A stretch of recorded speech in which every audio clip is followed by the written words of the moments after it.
Seja muito bem-vinda, seja muito bem-vindo ao canal No Horizonte da Fé Católica. Hoje vamos falar sobre as principais doutrinas sobre Jesus Cristo. Nós vamos então apresentar aquelas verdades essenciais que constituem o fundamento da fé católica e são tidos para nós como dogmas. A primeira grande definição aconteceu em torno do conceito de filiação divina. Então, essa percepção de que Jesus Cristo é verdadeiro Deus e Filho de Deus por essência. Toda essa dificuldade em torno da compreensão da filiação divina, isso já vem lá do Novo Testamento.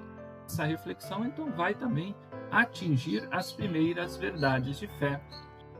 Não é por acaso que lá o Concílio de Nicéia vai apresentar essa definição de Jesus Cristo como verdadeiro Deus e verdadeiro homem, para mostrar que ele tem a filiação divina.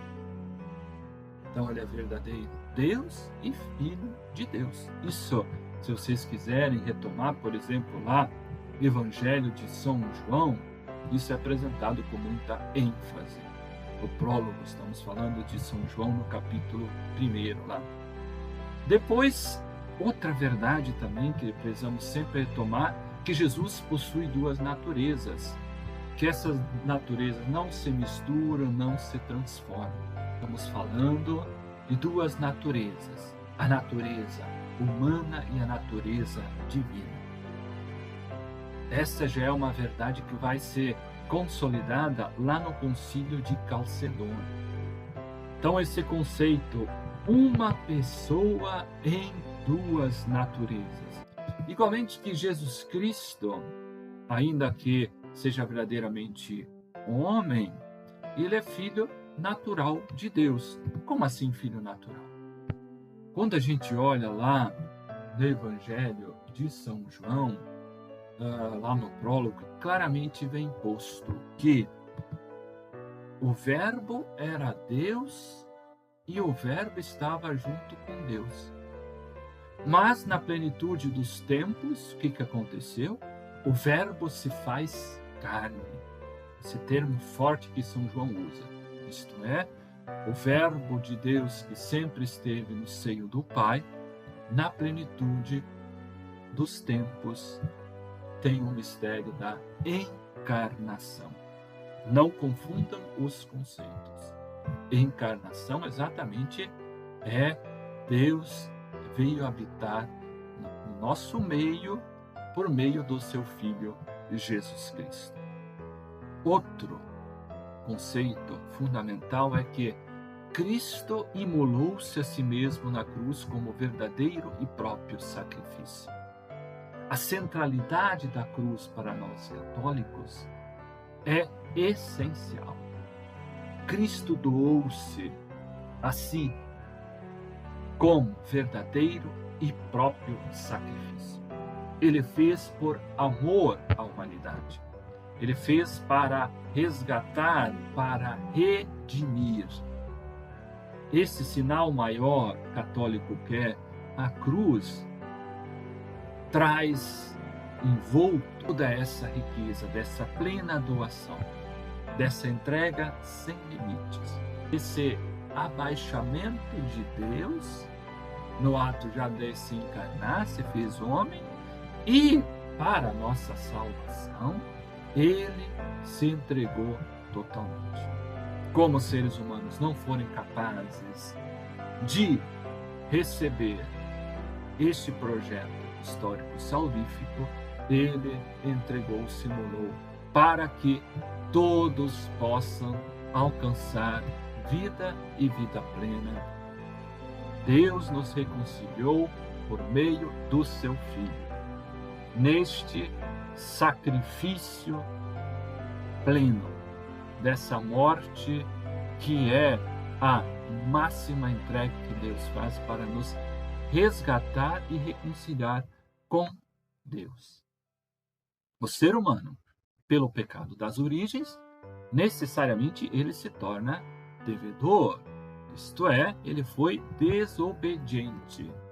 Ele achou que por si só poderia dar conta, vamos assim dizer, de uma forma bem simples. Mas aí percebeu que, quando percebeu, ele estava sozinho, isto é, ele estava nu, ele estava lançado a si, e aí ele não ia dar conta de tudo. Aí vem Deus Pai, que nos reconcilia e nos resgata. Cristo então vem para nos redimir, reconciliar.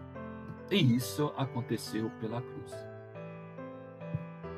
Mas tudo isso ganha, que nós falamos até agora, ganha sua derradeira significação com esse anúncio fundamental. Aquele anúncio que nos lemos lá em 1 Coríntios 15, que ao terceiro dia depois da sua morte, Cristo ressuscitou glorioso dentre os mortos. Aqui eu vou retomar então essa verdade à luz de 1 Coríntios 15, versículo 3. Vamos ao texto. Transmitimos em primeiro lugar aquilo que eu mesmo recebi. Cristo morreu por nossos pecados, segundo as Escrituras, foi sepultado, ressuscitou ao terceiro dia, segundo as Escrituras, apareceu a Cefas e depois aos 12.